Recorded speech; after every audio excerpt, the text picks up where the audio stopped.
Bueno, para darle continuidad a lo que venimos desarrollando desde el observatorio, quisimos hacer el lanzamiento de 3 líneas de investigación y de los resultados de 3 líneas directamente aquí en el marco de la Cumbre del Caribe Occidental.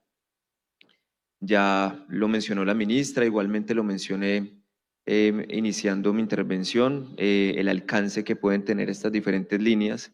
Y sin mucha introducción me gustaría darle paso al profesor Francisco Gutiérrez Anín, quien nos presentará lo que serán las bases de la creación de la Comisión de Esclarecimiento sobre las consecuencias sociales de la guerra contra las drogas en Colombia. ¿Qué mejor país que Colombia para presentar una comisión de esclarecimiento en este aspecto, justamente en un contexto, como lo decía, de reacomodo geopolítico y de ataque a nuestra soberanía nacional, de amenaza a nuestro gobierno y a nuestro presidente? Es un honor darle la palabra, profesor, y le dejo toda la vía para que continúe.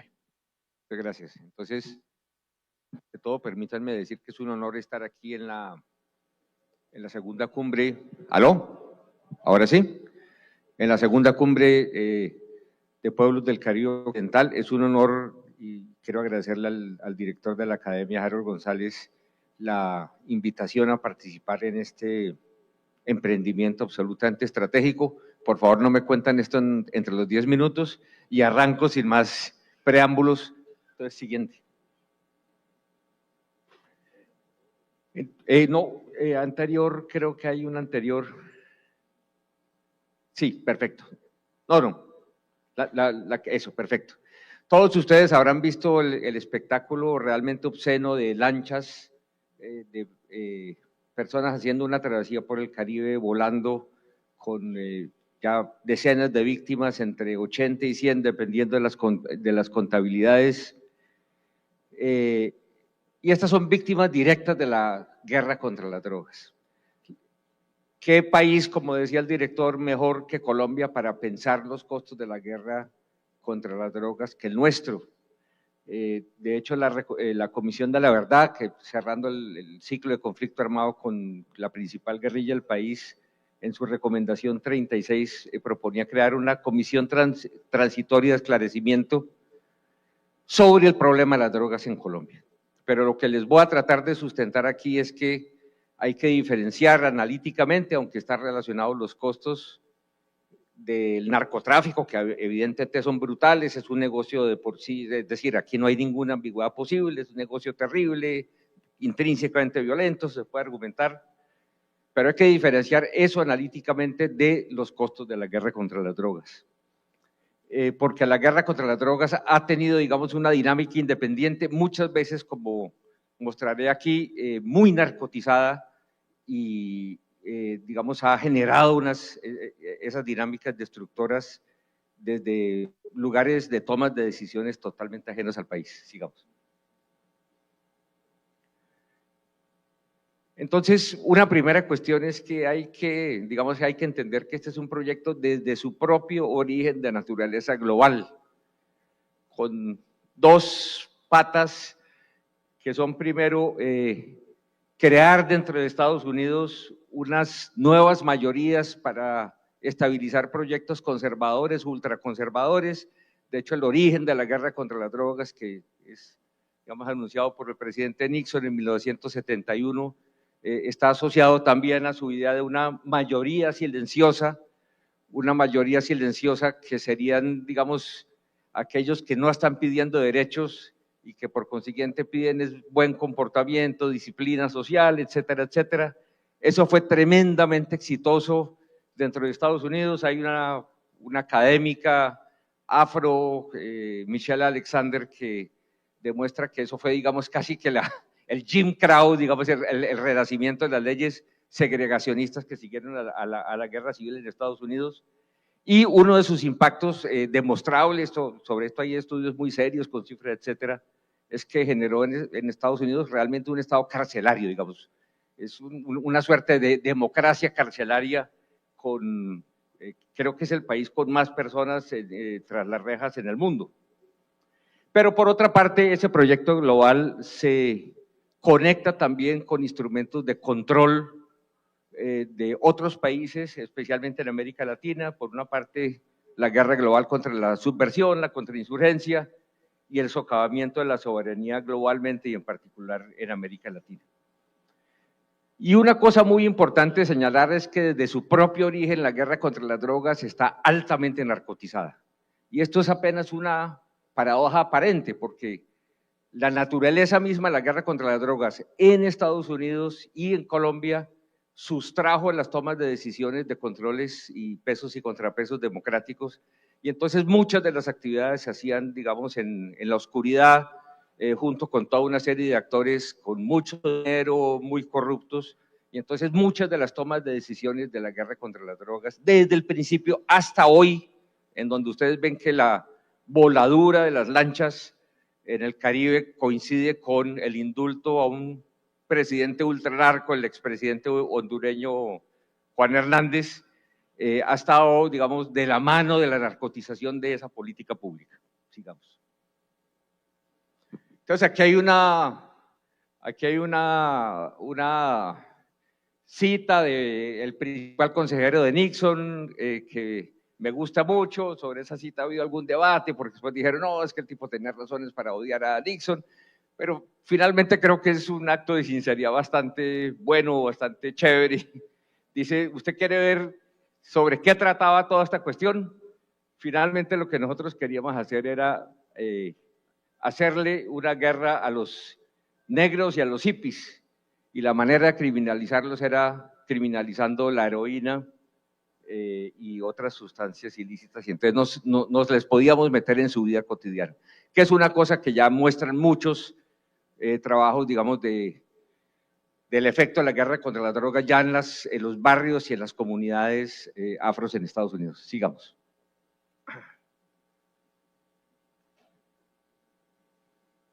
Si podemos pasar a la próxima. Y esto también se manifiesta internacionalmente. Esto es un mapa ahí mostrando, digamos, el triángulo sobre el que se enunció la relación entre Estados Unidos y los contras en 1986, que fue una relación muy atravesada por el tráfico de la cocaína, en donde había políticos colombianos y narcos colombianos, políticos nicaragüenses y también agencias estatales estadounidenses involucradas, no directamente en el tráfico de drogas, pero protegiendo a todos estos narcotraficantes y a todas estas redes de narcotraficantes. Y esto duró durante 3 o 4 años. En el documento explico en detalle, entre otras cosas, todas las peleas intraagencias entre los Estados Unidos que le abrieron la puerta de par en par al narcotráfico. Entonces, una cosa que hay que entender es que la guerra contra las drogas, no por casualidad ni porque haya un mal demiurgo, sino estructuralmente, institucionalmente, está altamente narcotizada. Sigamos. Y entonces, ya yendo, digamos, a una reflexión sobre los efectos de eso para Colombia, pues en primer lugar, una pérdida de soberanía masiva. No, como el tiempo es muy cortico, no voy a ir a los detalles aquí, pero les voy a dar solamente una anécdota, ¿sí? Que a mí me parece muy impresionante. El único país del mundo que durante 40 años seguidos, sin pausa, fumigó a su campesinado con veneno, fue Colombia. No fue Perú bajo el autoritario Fujimori, no fue Afganistán bajo la invasión estadounidense. Fue solamente Colombia, el único. Para que ustedes vean la pérdida absoluta en términos de toma de decisiones que se presentó en el país. Eso tiene sus explicaciones, no voy a ir a los detalles, pero realmente la pérdida, digamos, de contenido en temas absolutamente vitales para las políticas públicas democráticas en Colombia fue brutal. Sigamos. Y eso se manifiesta en unas violencias extraordinarias, no violencias causadas por el narcotráfico, que naturalmente también fueron masivas y brutales, sino por la guerra contra las drogas. Recuerden que aquí el ejercicio es analíticamente separar la guerra contra, digamos, los efectos de la guerra contra las drogas de la violencia y el narcotráfico. Entonces tenemos esta cuestión de fumigación que es extraordinariamente violenta. Hay una periodista, María Teresa Herrán, creo, que tiene una frase muy buena, María Elvira Samper, tiene una frase muy buena, dice: en la División Internacional de Trabajo Estados Unidos pone la presión y Colombia pone los muertos. Y eso fue efectivamente lo que sucedió en todos estos episodios. El de los Pepes es muy importante porque muestra una vez más la narcotización de esta política global, en donde la lucha contra Pablo Escobar estuvo íntimamente relacionada con el cartel de Cali, con los paramilitares a través de una red que incluía de manera indirecta y, como dice el periodista estadounidense, probablemente directa, el periodista Mark Bowden, en un librito muy bueno que se llama Killing Paulo, seguramente agencias estadounidenses de manera directa hicieron una asociación llamada Los Pepes para derrotar a Pablo Escobar, y esa red, digamos, esa coalición fue extraordinariamente violenta. Y no hablemos del Plan Colombia, ni tampoco de la cantidad de víctimas, tanto civiles como de la fuerza pública, en esta lucha que es una lucha sin fin. Y una vez más, eso lo sustento un poquito en el documento, pero les quiero una vez más ilustrar el punto porque pues no, el tiempo es corto. Digamos que una ilustración, en uno de estos documentos desclasificados del NSA hay un cable de un funcionario estadounidense que dice: sí, esto es muy complicado para los colombianos, etcétera, pero es que para nosotros esto es como cortar el pasto cada 2 días. Sí, claro, pero esa cortada de pasto significaba decenas de civiles muertos, decenas de policías y militares asesinados, etcétera, etcétera. Entonces no era tan bonito y tan idílico como simplemente salir y cortar el pasto.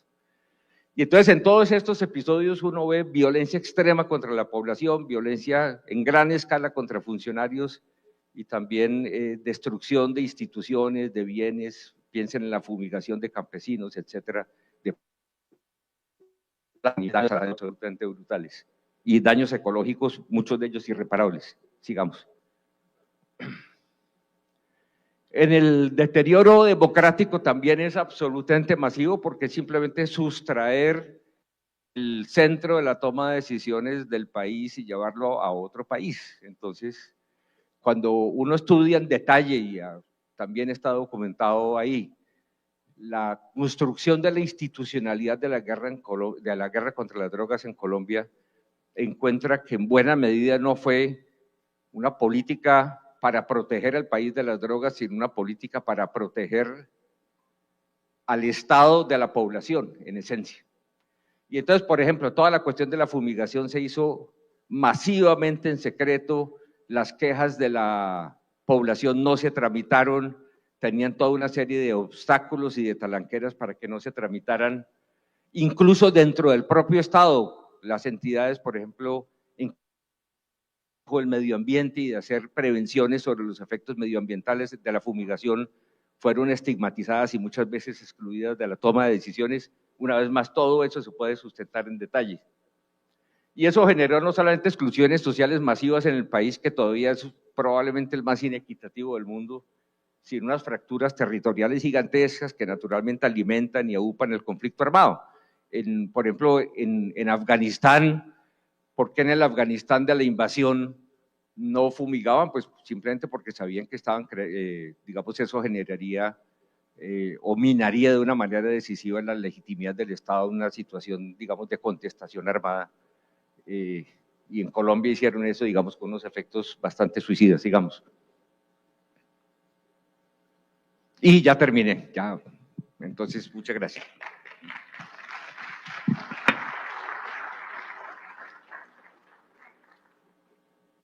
Sí, bueno, muchas gracias, profesor Sanín. Esta fracasada guerra contra las drogas ha dejado cientos de miles de víctimas en nuestro continente y sobre todo en Colombia, claramente. Y en este momento tenemos otro contexto para darle paso a Margarita, un genocidio en curso, el cual ha sido denunciado por el presidente Petro desde los primeros momentos.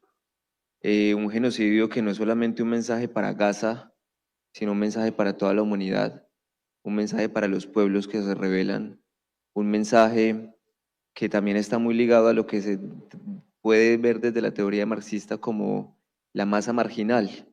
Siempre nos prometieron un ejército industrial de reserva que podría, en un hipotético caso y en un avance del capitalismo, llegar a darle en cierto grado un mínimo de condiciones a toda la población, pero desde hace ya bastantes décadas sabemos que hay población que nunca va a tener acceso ni a un trabajo ni a condiciones de seguridad social. En esa lógica de masa marginal, en esa lógica de disposición de cuerpos, en esa lógica de necropolítica, de administrar y de gerenciar la muerte, ¿cómo ves tú el tema de Palestina? ¿Cuáles son esas intersecciones que se dan allí en el caso del derecho internacional humanitario, en lo relacionado con el colonialismo? Agradecerte, Margarita, por haberte dedicado tanto a esta investigación. Sé de todos los esfuerzos que tuviste que pasar. Está llegando ahorita de Egipto directamente a la presentación del observatorio. Darte la palabra, agradecerte de nuevo y bueno, la voz es tuya. Muchas gracias, director, por la invitación. Para mí es un placer estar aquí después de tantos años de estar trabajando desde los salones de clase sobre el tema de Palestina, que por primera vez podamos hacer una conexión, como lo decía al principio la canciller, entre lo que es la realidad de lo que hablamos y lo que está sucediendo en este momento. Empezar por decir, antes de iniciar la presentación en forma, una sola cosa, y es, por primera vez, Colombia asume una postura que no es una neutralidad estratégica, sino que asume una voz contestataria desde una diplomacia contestataria, crítica frente a un sistema internacional, donde lo que estamos haciendo y lo que se está tratando de lograr es una revisión del multilateralismo desde el sur global.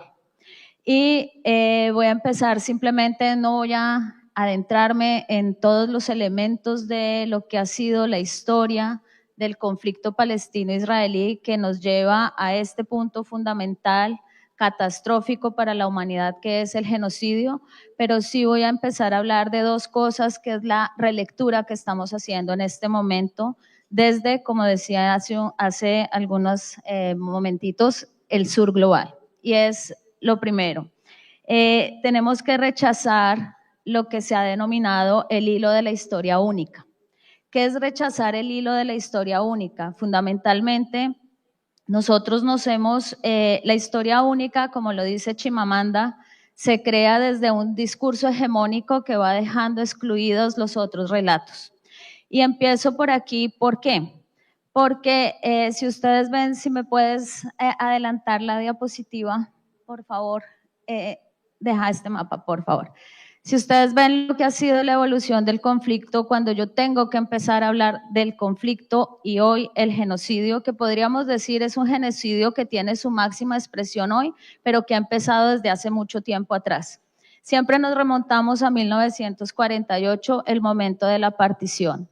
Pero resulta que los antecedentes se dan precisamente en esos discursos de repartición colonial e imperialista que se hacen en el marco de la Primera Guerra Mundial entre las grandes potencias a través de los denominados acuerdos Sykes-Picot y con la creación de la Sociedad de Naciones en ese momento, que nos lleva a este artículo que para mí, desde mi perspectiva, es una de las cuestiones donde mejor vemos ese imperialismo y esa superioridad con la que Occidente, o eso que denominamos Occidente, que hoy está siendo cuestionado precisamente en estos escenarios, asume como la posición que debe tener frente al mundo. Si me pasas la diapositiva al artículo 22 de Naciones Unidas, y ahí lo tienen ustedes.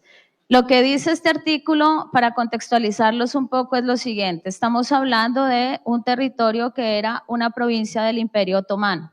Un imperio otomano que, enfrentado en la Primera Guerra Mundial contra Inglaterra, Francia, Rusia en ese momento, entre otros, está siendo desmembrado aún antes de la finalización de la guerra. Y se firman unos acuerdos que, como lo mencionaba, se denominan los acuerdos Sykes-Picot. Ahí lo que hacían era una repartición de dicho territorio donde Inglaterra se quedaba con la antigua Mesopotamia, es decir, todo lo que era el transcurso de la tierra en el medio de los ríos Tigris y Éufrates, siguiendo la línea de la medialuna fértil, pasando por la Transjordania y llegando al territorio palestino. Y Francia, por su parte, se quedaba con algo que se denominaba la Gran Siria, o mejor, el Gran Líbano, que incluía a Siria y al Líbano. Rusia se le iba a entregar una parte de lo que es el actual territorio armenio y a Italia, se le iba a entregar una parte también de lo que era el Imperio Otomano, hoy parte de la península de Anatolia. Bajo este modelo, cuando se acaba la Primera Guerra Mundial, finalmente solamente se le entregan territorios a Francia e Inglaterra porque en Rusia pasó la revolución bolchevique y salen de la guerra y renuncian a este tratado. Y por el otro lado, a Italia nunca le cumplieron con lo que le habían prometido. Y ese artículo 22 lo que nos dice es que aquellas colonias y territorios que como consecuencia de esa guerra han dejado de estar bajo la soberanía de los estados que antes las gobernaron, que están habitados por pueblos que aún no pueden mantenerse por sí mismos bajo las duras condiciones del mundo moderno. Y además, si ustedes ven en la parte siguiente, dice que no tienen las capacidades para llegar a ese autogobierno. Y ellos, las potencias, asumen la misión civilizadora de fundar sus protectorados. Este principio, ¿por qué lo traigo a colación hoy? ¿Por qué traigo este artículo hoy en este escenario? Básicamente porque esto ha sido la negación sistemática, constante de la posibilidad de autodeterminación del pueblo palestino. Es decir, el conflicto que hoy vivimos no inicia con los ataques de Hamas del 7 de octubre del 2023. Inicia desde el momento mismo en que el sistema decidió que había pueblos que tenían la capacidad de autodeterminarse y de tener sus propios estados y había otros que bajo las perspectivas de lo que es ese occidente, no.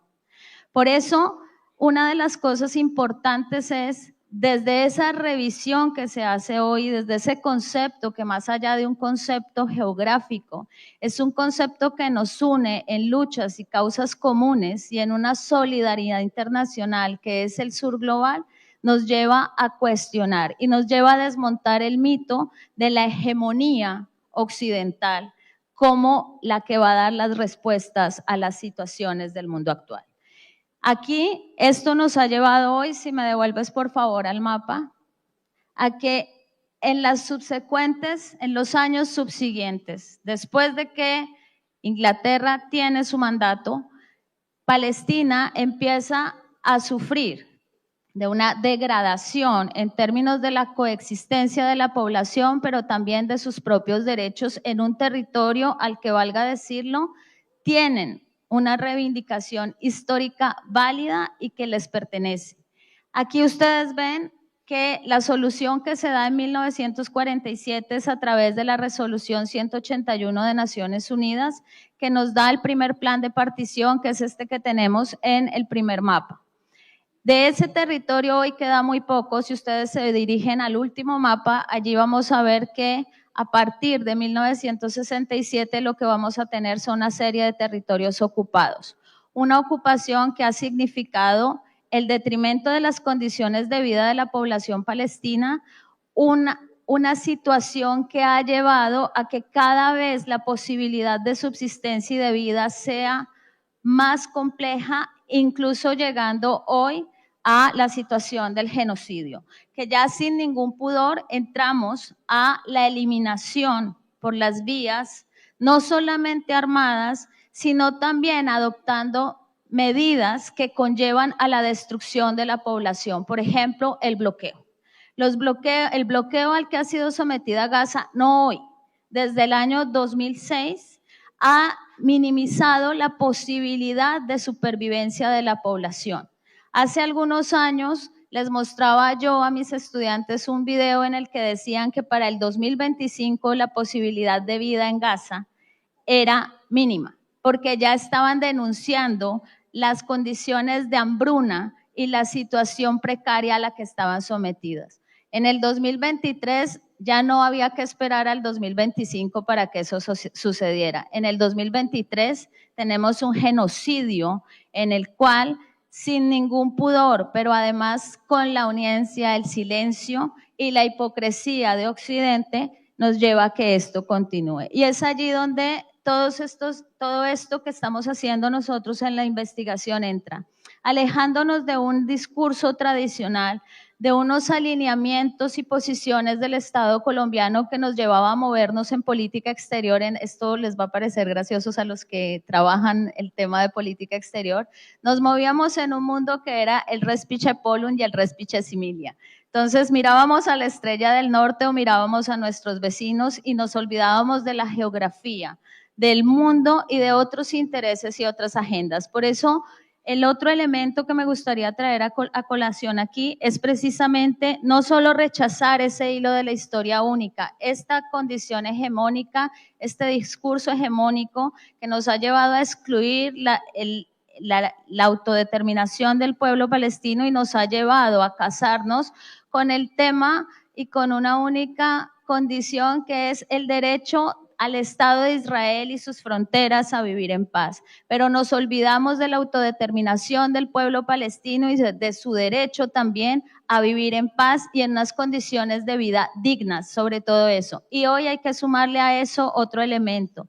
No va a haber posibilidad de un Estado palestino si no hay justicia. Si todo esto que ha sucedido en los últimos años no es llevado ante la justicia. Y ahí es donde nosotros también hemos tenido un papel muy importante a través de una serie de estrategias que van más allá de lo discursivo, porque todos hablamos de los discursos del presidente Petro en los diferentes escenarios, pero aquí ha habido también acciones. Y esas acciones están dadas en dos niveles muy importantes.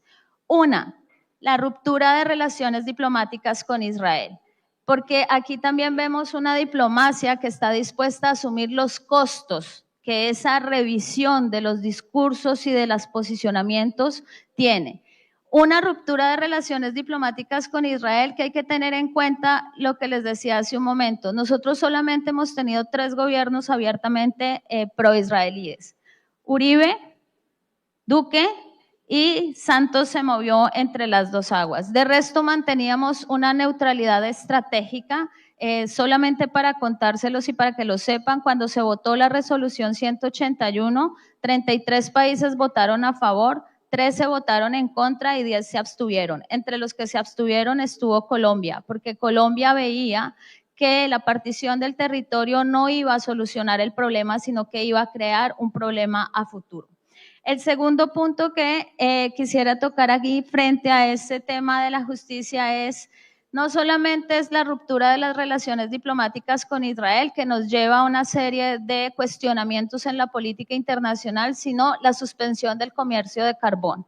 A través de los decretos que emitió el presidente, un primer decreto que dejó un vacío quizás que fue utilizado por las empresas, entre ellas Drummond y Glencore, para seguir las exportaciones, que luego fue emitido un segundo decreto y hacemos este nuevo paso, asumiendo ya costos que también son económicos.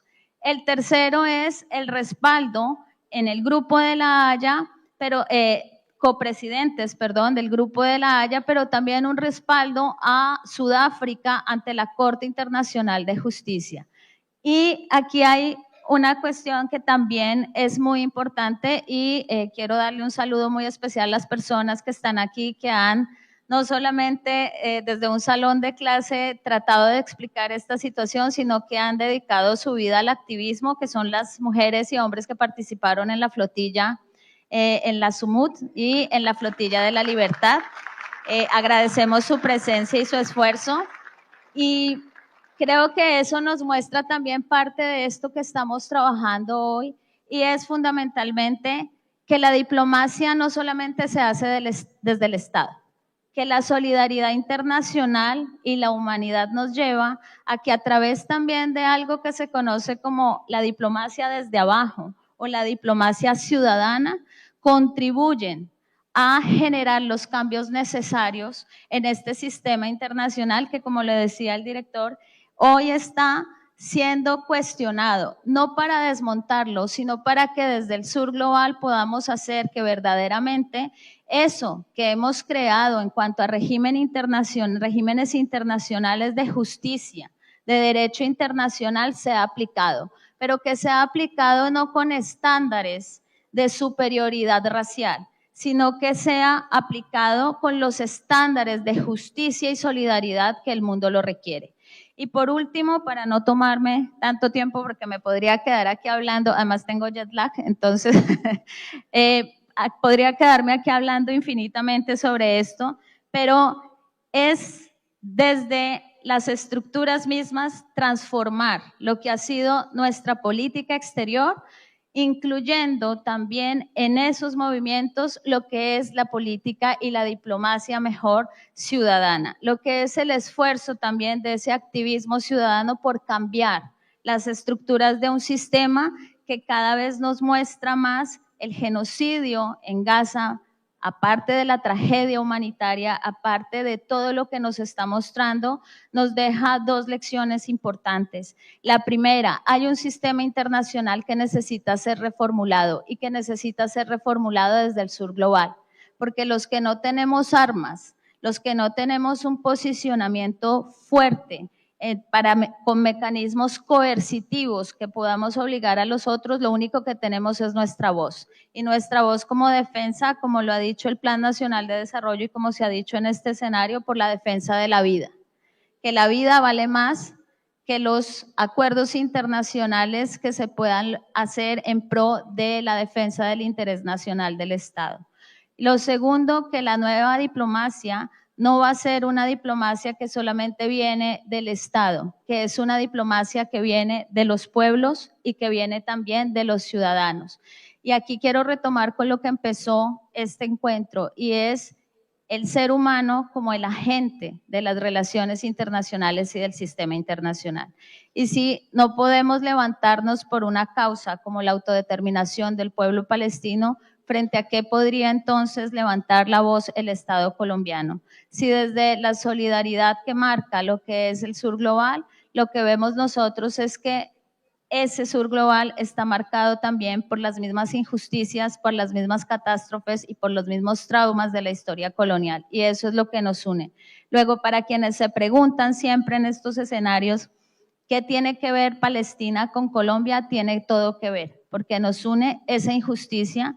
Y a los que le parezca que nada tiene que ver los bombardeos en el Caribe, que nada tiene que ver las situaciones que vivimos actualmente, quiero decirles que la nueva política plantea hoy que son los temas y son estos elementos comunes y estos encuentros, estos puntos de encuentro lo que nos permite solidarizarnos con causas que antes se creían exclusivas de una región o de un punto del planeta. Hoy Colombia ha dado un giro importantísimo en materia de política exterior, abocando a una reformulación y crítica fuerte a ese multilateralismo, adoptando una posición y asumiendo costos que han sido complejos para el Estado colombiano, pero que finalmente hay que asumir. Estamos entrando a una política contestataria en el marco del sur global, que incluye también las acciones como las personas que estuvieron en la flotilla de la libertad y la Sumut y el reconocimiento a esas acciones. La línea está enfocada básicamente a estos elementos, a mirar, a reformular un estudio que en Colombia ha sido muy exclusivo y excluyente, que es el Medio Oriente, a través de un caso particular hoy, que es el genocidio en Gaza. Muchas gracias.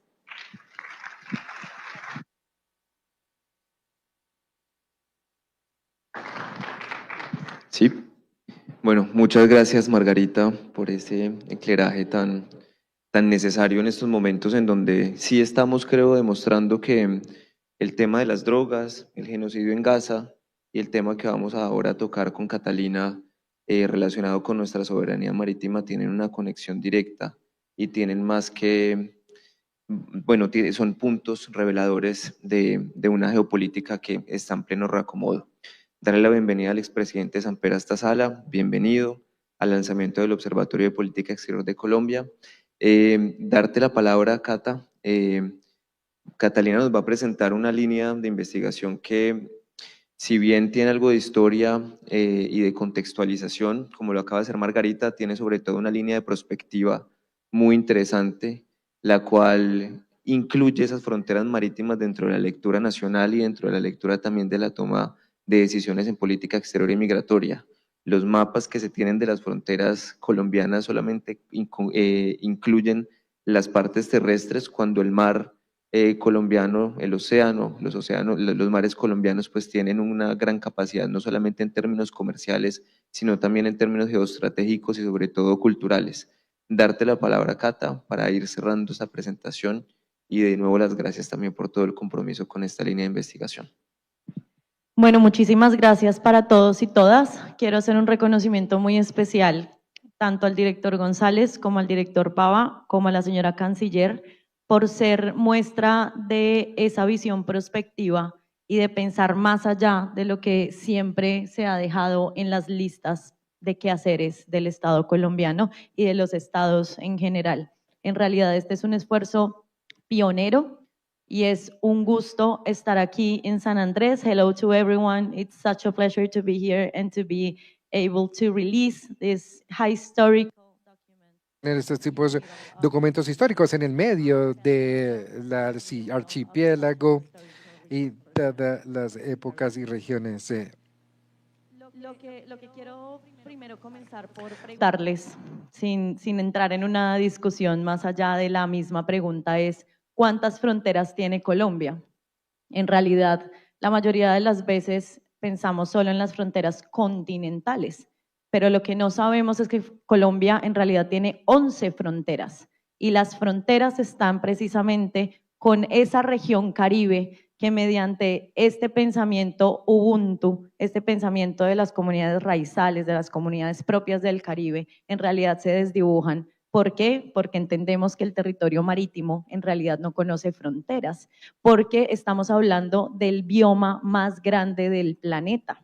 Entonces, desde ese pensamiento y desde esos nuevos paradigmas es donde se tienen que replantear esas concepciones mismas del Estado y de la política exterior colombiana, ¿cierto? Considerando otra vez o una vez más esa diplomacia de los pueblos que ha existido mucho más antes de las mismas leyes e instrumentos que les voy a mostrar aquí. En esta exposición, básicamente, quiero mostrar algunos de esos hitos y en comparación de lo que pasaba en el mundo y lo que estaba pasando en Colombia. Y les voy a contar por qué priorizamos estas cuestiones y no hay otras, aunque también las voy a nombrar. Colombia en realidad es uno de, y me permito decir lo que yo siempre digo en los espacios internacionales, el líder intelectual en la región y uno de los países con mayor prospectiva y mayores esfuerzos visionarios en cuanto a cuestiones marítimas, marinas, oceánicas y costeras. Pero nosotros no nos reconocemos así. Colombia tiene más de 2 millones de kilómetros cuadrados y más del 44% del territorio colombiano es marítimo. Sin embargo, cuando hablamos de los grandes ecosistemas y cuando hablamos de las grandes prioridades del país, siempre nos enfocamos en los páramos, en la Amazonia, en los Andes, en las cadenas montañosas y demás, pero del territorio marítimo o del maritorio nosotros en realidad nunca estamos hablando. Y esa es la importancia de abrirle espacio político al océano y por eso este espacio es absolutamente fundamental e histórico y estoy supremamente orgullosa de estar poniendo este pie para que Colombia hable de su maritorio y para que Colombia ponga al océano en el centro de la discusión como se lo merece, no solo a nivel nacional, sino también a nivel global. Básicamente, y estando también aquí en San Andrés, tenemos antecedentes como el Tratado de Esguerra-Bárcena de 1930, tenemos la creación de la Comisión Oceanográfica Nacional, que en este momento se llama Comisión Colombiana del Océano en el 69, tenemos la creación de la Dirección General Marítima en el 1971, tenemos la adhesión de Colombia, o bueno, la operativización de el ingreso de Colombia a la Organización Marítima Mundial en el 74. Sin embargo, aquí tenemos un paneo de esos grandes hitos en estas décadas que priorizamos con respecto a lo que estaba pasando en el mundo y lo que estaba pasando en Colombia. Y una de las cosas más grandes que se pueden ver acá, sin adentrarnos tanto a cada uno de los puntos, es precisamente la adopción de Convemar en el 82, cuando Colombia se estaba hablando de fronteras marítimas en 1930 e incluso operativiza y pone en su marco normativo la Ley 10 de 1978, en la que ya delimita su zona económica exclusiva, su zona contigua y su mar territorial, incluso antes de la adopción y de la entrada a vigor de Convemar, que es la Constitución del Océano.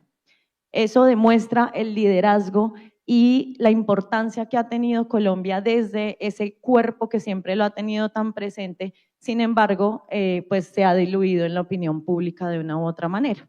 Entonces, en el mundo, como les estaba contando, la OMI nace en el 48, en unos tiempos turbulentos de paso a Naciones Unidas y justo después de la Segunda Guerra Mundial.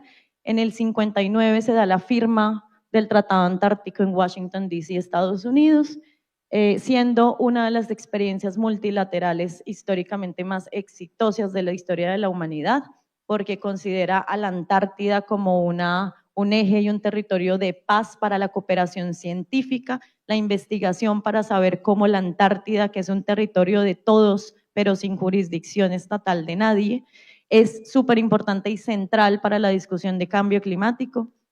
Mientras van pasando todas estas discusiones, entre ellas la misma negociación de la Convemar, en donde Colombia desde el principio participa, incluso desde el 68 está participando activamente en esas negociaciones sobre Convemar, saca esta ley 10 de 1978, en 1982 se adopta la Convemar como un hito absolutamente fundamental pues para estas cuestiones o estas discusiones a nivel internacional.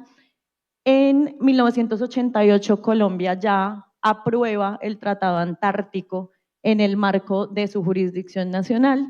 Luego, obviamente, sale la Constitución Política de Colombia, en donde ya reconoce a San Andrés Islas, San Andrés, Providencia, Santa Catalina, sus cayos y todos estos territorios insulares dentro del territorio colombiano como tal, a través pues de un artículo dedicado a eso en la Constitución. En 1992 se dan estos diálogos de Río, en donde todo el mundo se pone de acuerdo a decir, hay un cambio abrupto en el clima y tenemos que hacer algo para frenar estos cambios abruptos, porque si no vamos a tener muchos problemas. Ahí se abre la Convención Marco de Naciones Unidas para el Cambio Climático, y Colombia se suscribe, entra a la CMNUC mediante la Ley 164 de 1994, y de ahí en adelante pues vienen todos estos temas un poco más contemporáneos sobre el Acuerdo de París, el tema del balance global de las emisiones de gases de efecto invernadero. Colombia entra, o más bien ratifica 2 años después el Acuerdo de París, lo cual fue supremamente rápido, y hay bastantes otros hitos, entre ellos la adopción del Tratado BBNJ, Biodiversidad por fuera de la jurisdicción nacional, que es ese pequeño espacio que la Convemar dejó abierto para que el mundo precisamente abordara esa discusión en el futuro, y se convierte en uno de los mayores hitos del multilateralismo global e histórico en este momento, y tenemos el orgullo de decir que viene desde las discusiones marinas, costeras y oceánicas. Siguiente, por favor. Y esto precisamente nos lleva a darles un contexto ya un poco más particular sobre el espíritu de esta discusión y el paradigma que se defiende a través del dossier mismo y del eje temático que se está abriendo históricamente en la Academia Diplomática. Y es una perspectiva completamente diferente. Este es en realidad el mapa de los peces, el mapa de la mayor biodiversidad del planeta. El océano es uno solo. En realidad no hay océanos, hay cuencas oceánicas. Tenemos 5 cuencas oceánicas en este momento reconocidas, que son la cuenca del Índico, el Atlántico, el Pacífico, el Ártico, y el sur o el Antártico. Esas son las 5 cuencas oceánicas, pero en realidad el océano es uno solo, y aquí está la demostración. Todo está conectado y todo es un gran sistema, por eso lo llamamos el mayor bioma del planeta. Si es el mayor bioma del planeta, no solo se convierte en el clúster o en el reservorio más grande de biodiversidad de la humanidad, que de hecho es también la frontera más importante de investigaciones de la humanidad, por no conocer casi que el 90% de no solo la superficie, sino sobre todo del bloque del agua.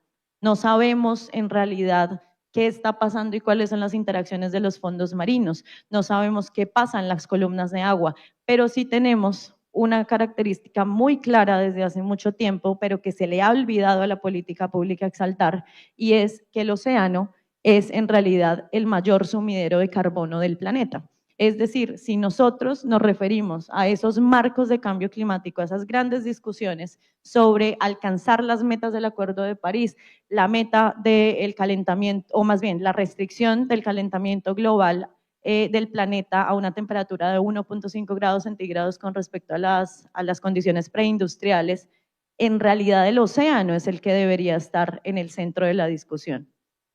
Claro, son importantes los demás biomas, los demás ecosistemas y demás, pero nos hemos dado cuenta desde la ciencia, yo soy una científica traductora oficial a la política para que estas cosas se puedan entender en el marco de estas discusiones políticas.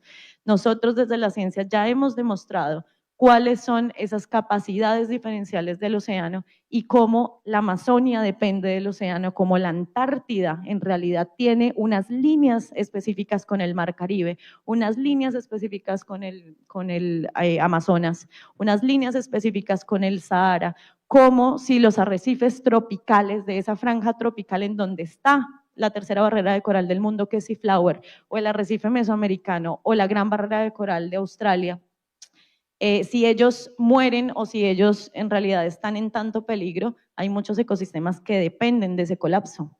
Entonces, en realidad, cuando hablamos del océano, no es la mancha azul que vemos en las vacaciones, y aquí en la región insular de Colombia y en la región Caribe sí que lo saben y lo tienen claro.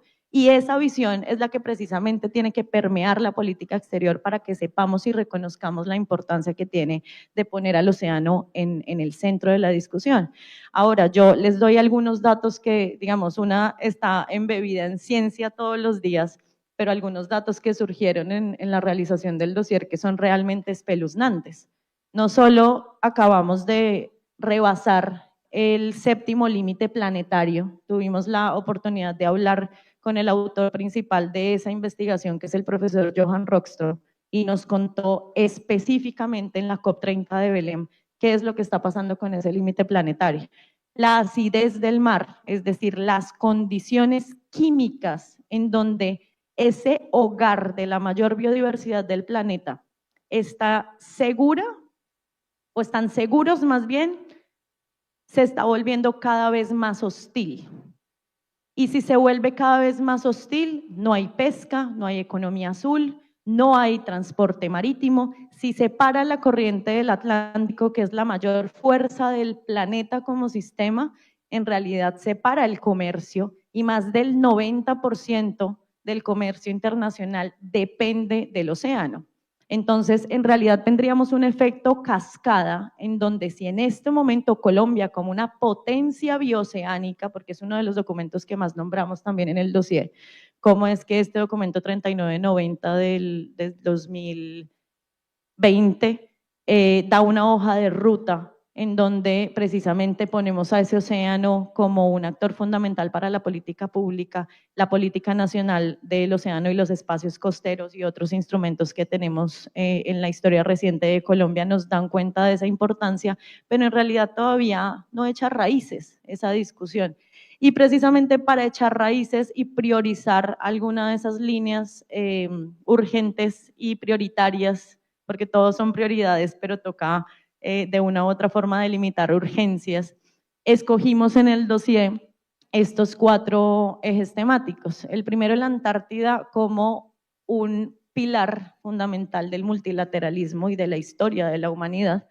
El segundo, cambio climático, porque no se puede pensar una política exterior sin tener en cuenta los escenarios de emisiones y las consecuencias que tienen esos escenarios catastróficos de emisiones. La realidad en este momento es que nosotros como humanidad nos estamos acercando más a un escenario de 3 grados de calentamiento global, de aumento de temperatura, que al 1.5 grados centígrados que fue en realidad el compromiso del Acuerdo de París. Un mundo con 3 grados centígrados de calentamiento simplemente no es viable. Y no creo que en la capacidad que nosotros como seres humanos tenemos de, digamos, anticiparnos a las consecuencias, estemos lo suficientemente conscientes de qué significa ese riesgo de sobrepasar los 2.5 grados de aumento de temperatura. Eso puede ser potencialmente catastrófico y precisamente, y lo anoté precisamente por la importancia de las brillantes palabras de la señora canciller, este observatorio se convierte en la cuna para la anticipación de tendencias geopolíticas. Y en este momento les puedo decir que un escenario de calentamiento global, de colapso climático, va a tener a la mayor y principal víctima al océano y por tanto esto tiene que convertirse en un eje central de la determinación de la política exterior y de cualquier consideración del Estado colombiano. El tercero es, por supuesto, seguridad en el mar y el cuarto es el tema, el anterior, un momentico. Y el cuarto es el tema del derecho del mar y marítimo.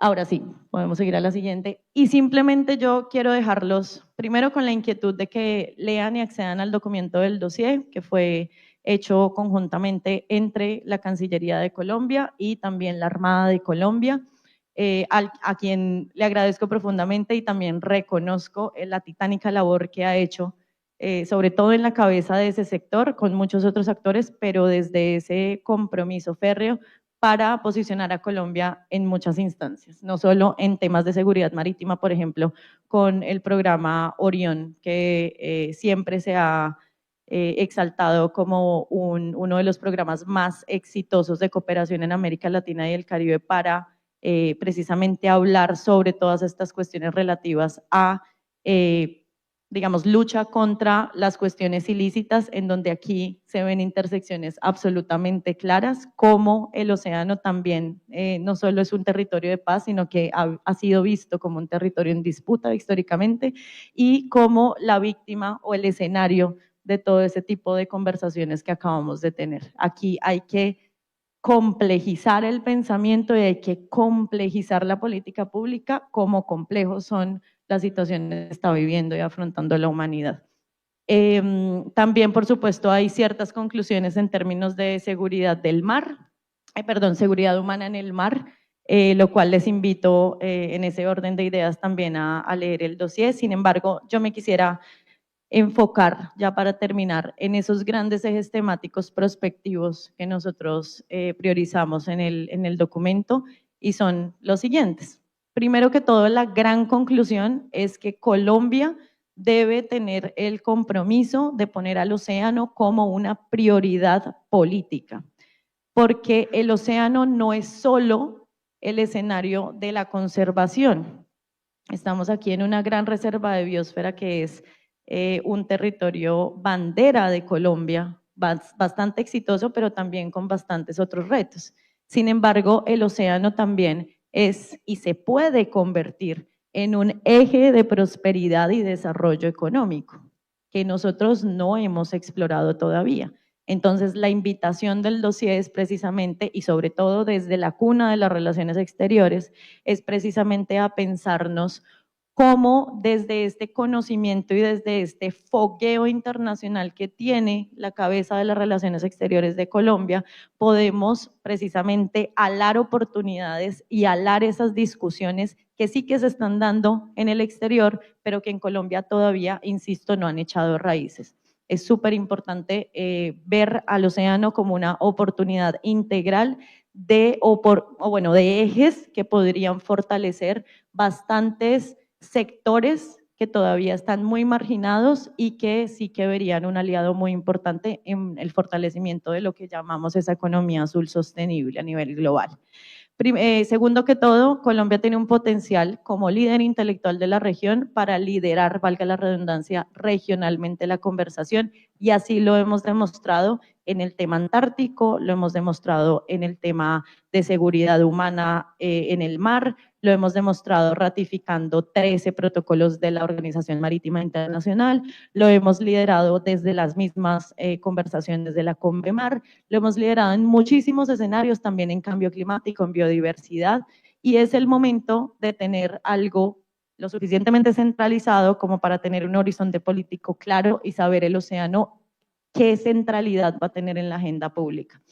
La tercera y mi obsesión absoluta es posicionar al océano como el actor más importante para la acción climática y la proyección integral de todas estas políticas en las que el presidente, me atrevo a decir, lo tiene absolutamente priorizado en su agenda.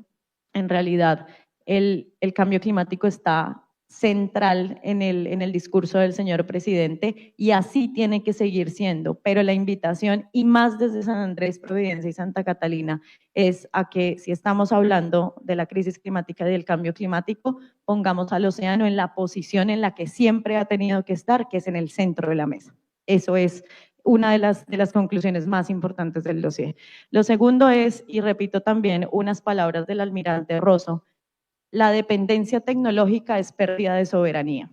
Y en realidad, si nosotros no nos comprometemos a desarrollar nuestro brazo científico, porque sí que tenemos unos investigadores oceanográficos de punta, oceanográficos y también en conservación, en biología, en microbiología y demás, si nosotros no nos comprometemos a generar ciencia para alar esa discusión regional y mundial, pero sobre todo destinada a conocer nuestro maritorio, nosotros vamos a seguir dependiendo de lo que en otras latitudes nos están proponiendo. Y aquí hay todas las oportunidades, tanto en términos humanos como en términos ecosistémicos y ecológicos. Lo cuarto, quinto, es por supuesto apostarle a una seguridad marítima integral en donde esté contemplada no solo la conservación, la interdicción, todas las cuestiones relativas a lo marítimo, sino también las cuestiones relativas a cambio climático, a verificación, a monitoreo, a seguridad humana en el mar y demás.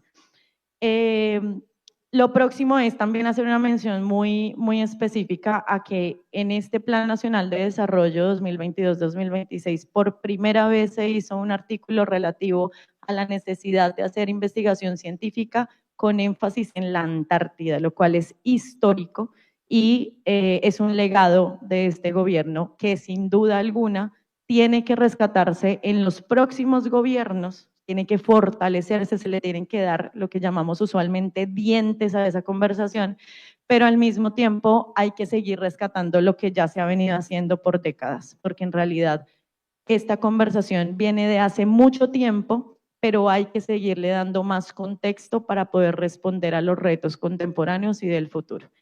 Y lo último, en donde somos un poco más específicos en el dossier, pero simplemente lo voy a dejar en el tintero, es la necesidad absoluta y urgente de crear posiciones nacionales frente a esas grandes discusiones del futuro.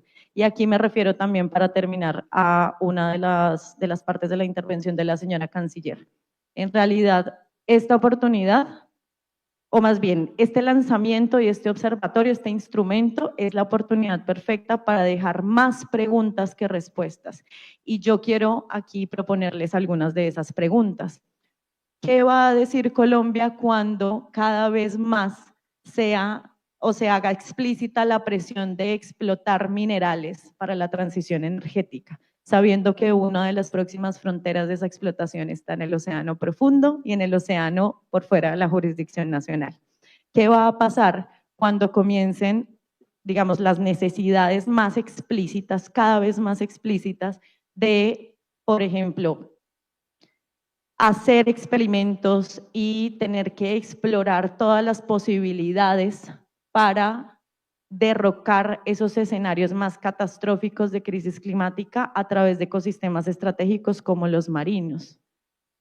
¿Qué va a pasar cuando, por ejemplo, en términos de comercio internacional o de todas las conversaciones que nos proponga la OMI, ciertos países ya estén alzando la mano y diciendo: necesitamos proponer nuevas rutas o necesitamos en realidad hacer algo clave para podernos adaptar a la ralentización de las corrientes marítimas o, por ejemplo, a la ralentización que hace que hayan cada vez más eventos climáticos extremos y por tanto ya no podemos viajar. Ese tipo de cuestiones, o qué va a pasar cuando los pescadores, por ejemplo, nos digan ya no tengo stocks de pesca, ya no llega el atún o ya no llega, no sé, los camarones. Ese tipo de cuestiones, desde lo más pequeño hasta lo más grande, todo tiene que ver con el océano. ¿Qué va a pasar con Colombia? ¿Vamos a correr para hacer posiciones nacionales o nos vamos a comprometer a ver esas tendencias que ya se están dando, esas grandes conversaciones del mundo, y nos vamos a comprometer a generar esos insumos? Creo que esa es la mayor oportunidad que tenemos desde el Observatorio de Política Exterior. Y sin mucho más, porque insisto que los instrumentos son cada uno un tema en sí mismo y lo podemos discutir después. La invitación es a que pues hagan seguimiento de esta oportunidad y a que nos comprometamos a darle al océano la posición que debe tener, y mucho más desde un territorio que muchas veces ha levantado la mano para decir aquí existimos, porque en realidad ese es el reconocimiento que estamos dando y ese es el reconocimiento que se merece el maritorio y que se merece el océano como el eje estructurador de todas las discusiones humanas. Muchas gracias.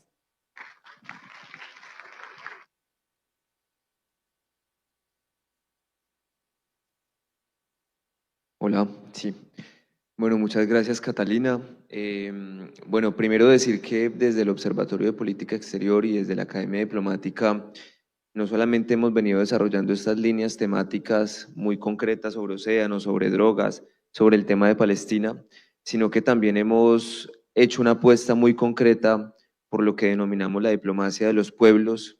Nuestra primera participación en ese aspecto fue en la cumbre de la CELAC Unión Europea, en donde tuvimos la oportunidad de reunirnos con más de 150 delegados de 34 países de Europa y de América Latina para tratar temas de integración regional.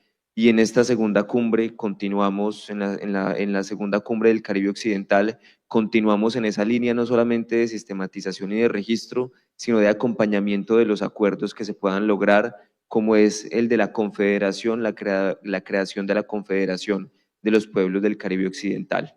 Con esto quisiera cerrar este bloque y darle paso a Hugo, que es el coordinador del Observatorio de Política Exterior, para que nos explique un poco en qué va esta línea, cómo se está desarrollando, de qué se trata la política, la diplomacia de los pueblos que estamos desarrollando desde el observatorio, y también para que hagan una dinámica que tenemos prevista para ustedes en torno a esto. Agradecerles a todas y todos por la asistencia.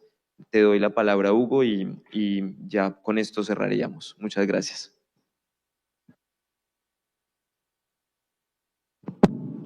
Agradecemos a nuestros expertos por este importante diálogo.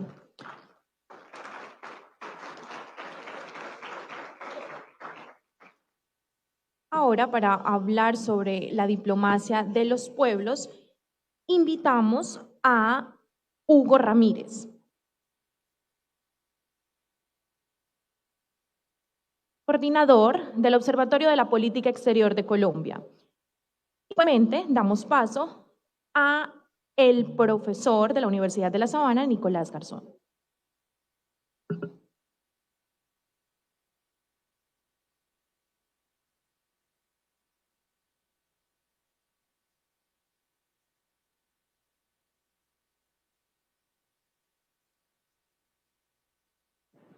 Hola.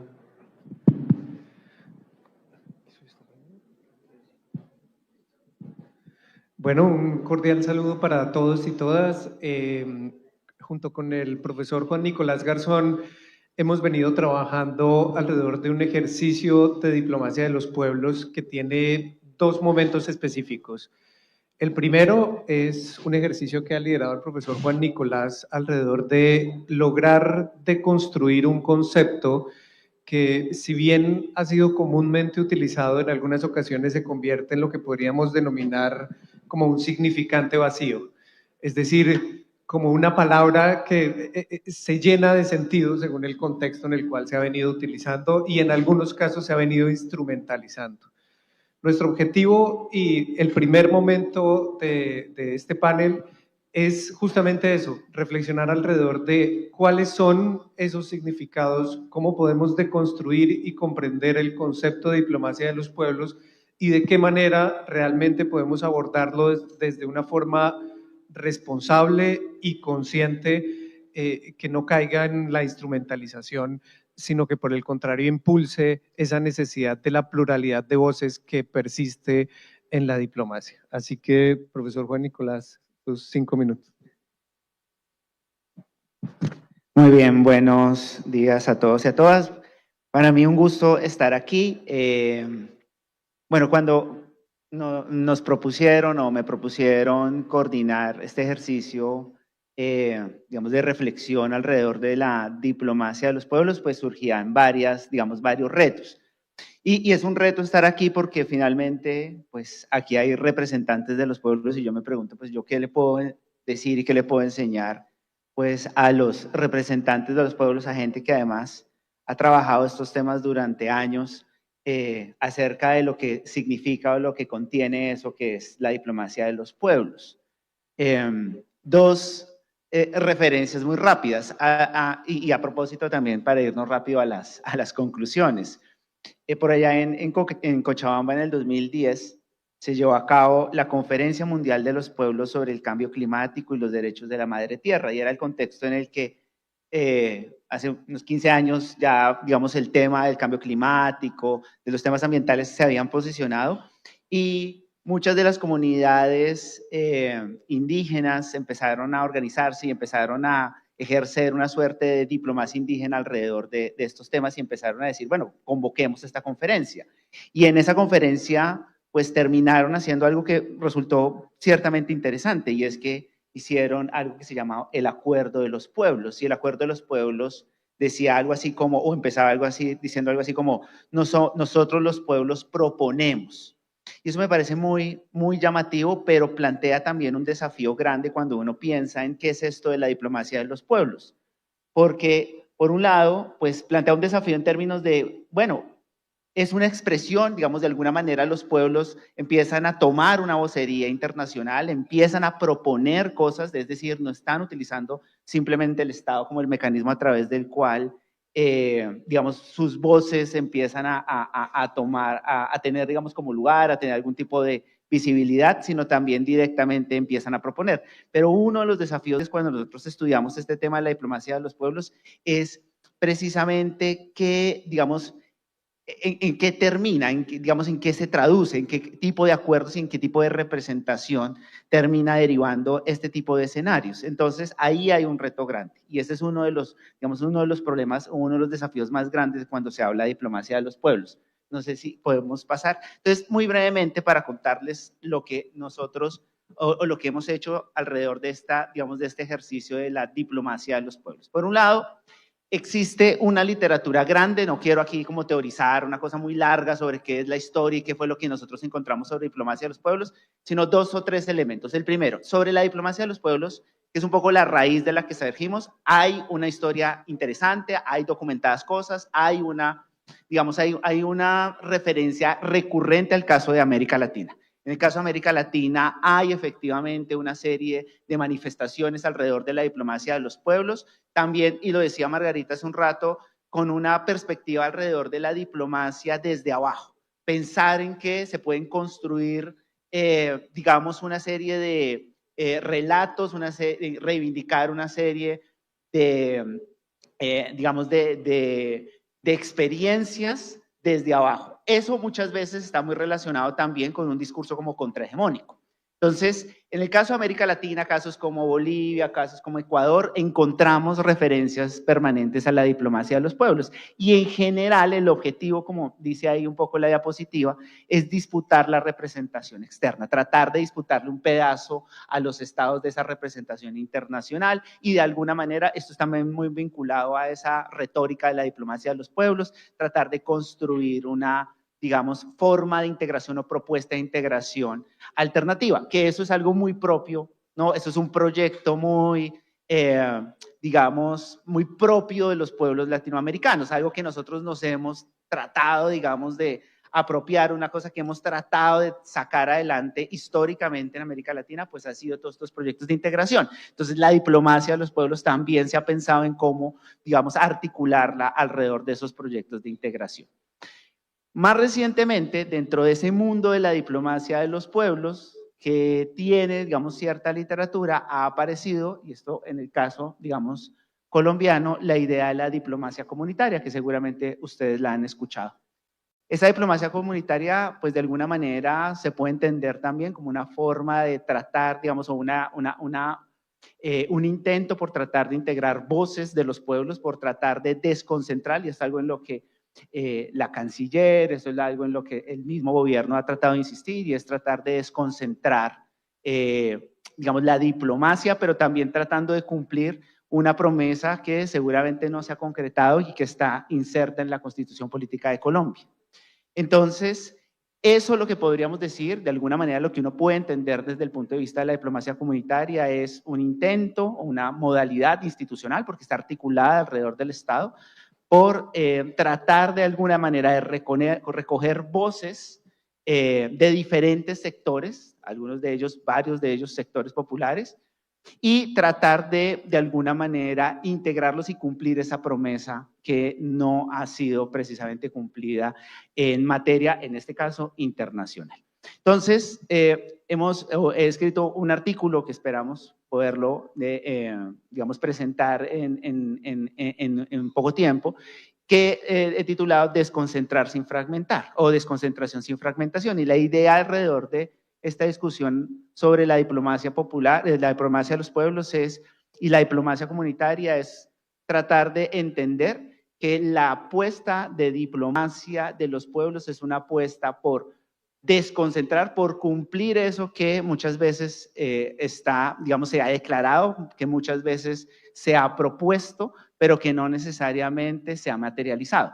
Pero al mismo tiempo es desconcentrar sin necesariamente fragmentar, y fragmentar no es disputarle al Estado, no es disputarle a la Cancillería el rol que tiene, sino tratar de reivindicarlo como un actor articulador de esa, digamos, de esa diplomacia de los pueblos. Entonces, ahí hay una pregunta que dejo, y es cómo articular la autonomía de los pueblos con la centralización de la Constitución, porque como les decía, hay una, digamos, una promesa, repito, creo yo, incumplida de la Constitución política, y es una promesa incumplida de la Constitución política alrededor de la, digamos, de la descentralización. También encontramos en la Constitución pues una promesa alrededor de una vocación latinoamericana, de integración, y que hay muchas cosas pendientes alrededor de eso, y creo yo que la diplomacia de los pueblos podría de alguna manera ser un vehículo a través del cual efectivamente esa promesa se materialice. Existen algunos riesgos, existen algunos desafíos grandes, ante todo es en estos casos, en estos temas de, digamos, al final, muchas de estas cosas son, digamos, se materializan a través de políticas públicas. Y en este caso, el gran desafío muchas veces es cómo hacerlas sostenibles en el largo plazo. Cómo evitar que esto, digamos, no solamente, como decía Hugo, sean significantes vacíos, sino que al mismo tiempo no se mantengan en el tiempo. No se apropien por sectores o por élites políticas, porque terminamos en el mismo escenario de lo que ha ocurrido históricamente con diferentes conceptos. Y es, bueno, pues de alguna manera pasa un gobierno, pasa, digamos, como el boom y la visibilidad que tiene cierta forma de entender la diplomacia o cierta forma de entender las prioridades, en este caso en política exterior, y una vez pasan los gobiernos, pasan las administraciones, pues eso se termina diluyendo. Entonces ahí hay una, digamos, hay una serie de desafíos que son bastante grandes, y que sea este también entonces un espacio para que podamos discutir y poder hablar un poco alrededor de cómo los representantes de los pueblos, las personas que están aquí acompañándonos, pues también pueden contribuir a comprender mucho mejor pues este concepto, bueno, digamos como a nutrirlo. Entonces más bien la invitación es a que mantengamos precisamente una discusión alrededor de esto. Gracias, Juan Nicolás. Pues justamente el segundo momento de este panel tiene que ver con esa pregunta, y es cómo se ve la diplomacia de los pueblos. Y ciertamente la diplomacia de los pueblos no se ve como este escenario, porque necesariamente es una conversación. Y en tanto conversación, nosotros hemos preparado una herramienta que ya se ha vuelto bastante popular en las mesas de trabajo de esta cumbre y la que vamos a proyectar acá en breves momentos, y con la que buscamos hacer un ejercicio relámpago que no le hace justicia a la profundidad que necesitan este tipo de conversaciones, pero que abre un espacio completamente inédito en un escenario como estos, en el cual personas con diferentes trayectorias biográficas, aquí en este panel no vamos a hablar solamente de las representaciones institucionales, de los altos cargos de gobierno, de los líderes que nos están acompañando, sino en realidad hablamos de personas en el sentido transversal de la palabra. Y es la posibilidad que todas las personas que estén acá convocadas puedan apoyarnos en la construcción de ese diálogo común y de reconocer algunos elementos que son centrales en esa perspectiva de la diplomacia de los pueblos. El primero, la idea de las trayectorias biográficas y el valor que tienen para aportarle a los discursos de la diplomacia. Es decir, cómo cada una de las personas acá convocadas tiene la experiencia suficiente para poder conversar con esos grandes asuntos de la política internacional. El segundo es justamente lo interesante de este tipo de ejercicios, y es pensar cómo podemos ser entre todos un complemento, cómo no existe una respuesta completa sobre las cuestiones internacionales, sobre la idea de la diplomacia, sino en realidad, como justamente en la cumbre varias veces se ha mencionado, necesitamos una perspectiva colectiva para poderla comprender. Y en tercer momento es cómo podemos generar un espacio donde realmente sea seguro tener acuerdos, pero al mismo tiempo disensos. Y es que el gran reto de la diplomacia popular es la necesidad de poder establecer conversaciones con toda la complejidad que significa que el otro pueda hablar por sí mismo y que el otro pueda realmente expresar su opinión y sus necesidades en este contexto de la diplomacia de los pueblos. Así que en la invitación que les tenemos, y para quienes no estén familiarizados con esta herramienta, pero verdad lo agradecemos infinitamente la mayor cantidad de aportes, es que con las cámaras de sus celulares puedan activar este código QR. Quienes no estén familiarizados con este tipo de formatos, hay unas compañeras de nuestro observatorio que están acá y van a levantar su mano para que las puedan ver. Y ahí con nuestras compañeras pueden también pedir sus celulares, apoyarse ahí para que de verdad podamos tener la mayor cantidad de insumos posibles en este tablero. Creo que podemos presentarlo.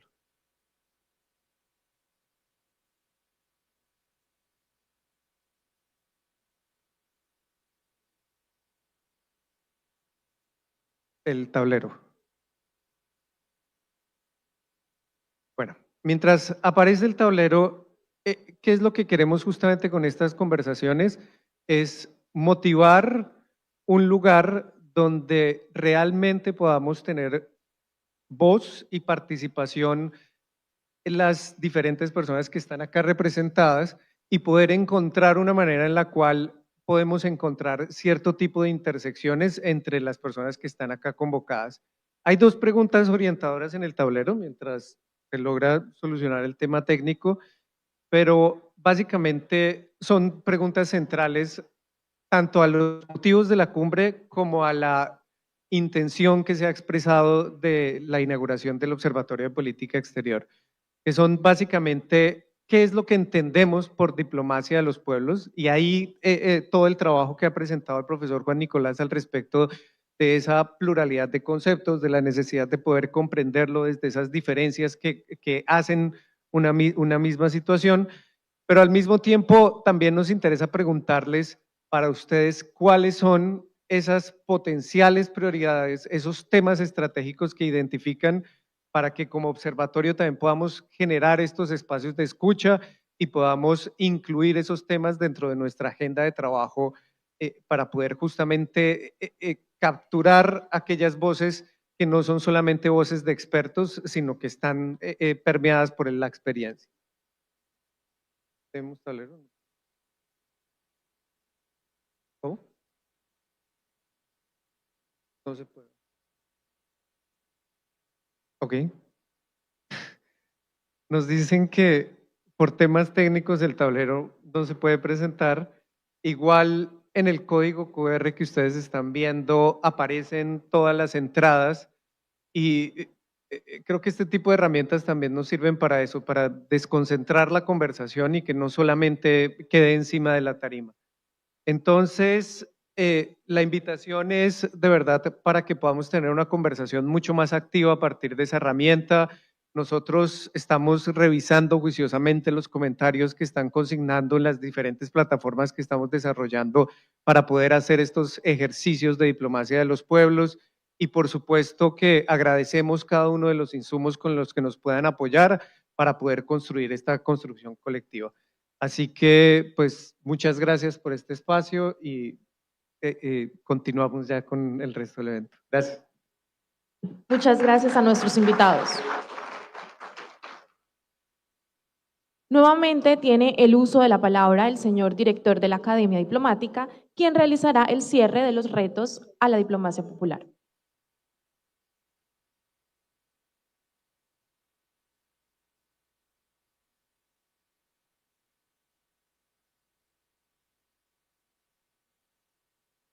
Bueno, de nuevo buenos días. Ya más allá de entrar como en consideraciones puntuales, quisiera dar unas palabras de cierre muy concretas después de todo lo que vimos el día de hoy. Bueno, lo primero decir que a partir de este momento el Ministerio de Relaciones Exteriores cuenta con un instrumento no solamente de análisis y de investigación, sino, como lo dijimos anteriormente, de prospectiva, el cual esperamos se siga nutriendo para el próximo año, y en ese marco tenemos planeado no solamente el fortalecimiento de este observatorio, sino la creación de un centro de pensamiento. Este centro de pensamiento, más allá de analizar indicadores, investigaciones concretas, lo que pretende es poder generar unas formulaciones de políticas públicas concretas referente a una necesaria reforma dentro de la Cancillería y dentro del Ministerio de Relaciones Exteriores.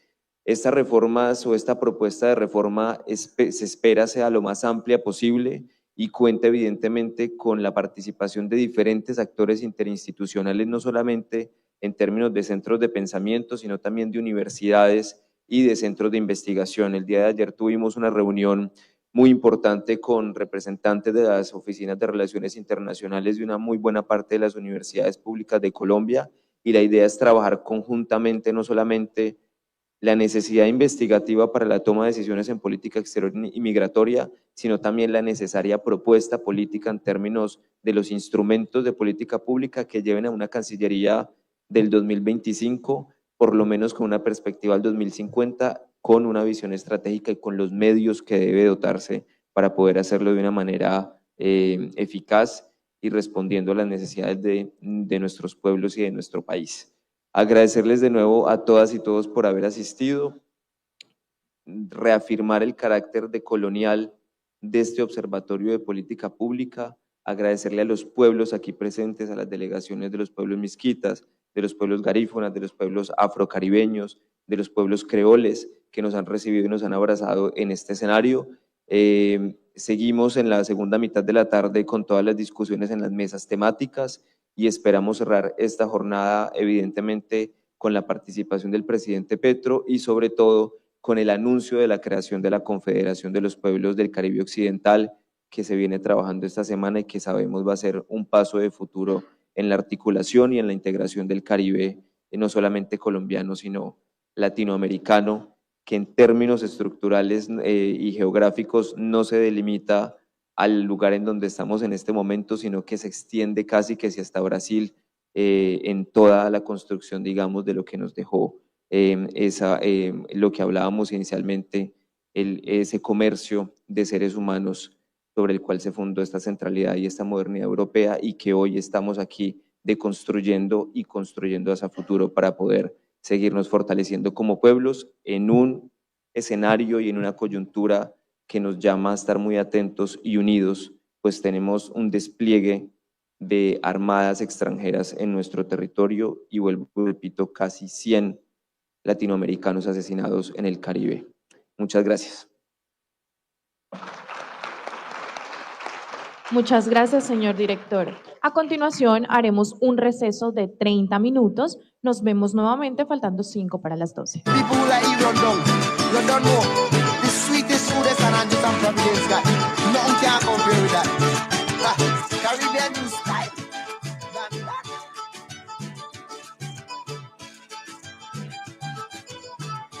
Anywhere you go, so long as San Andres, you go for plenty people that could run on the best. You go from the north, you go from the south, that only run down them talking.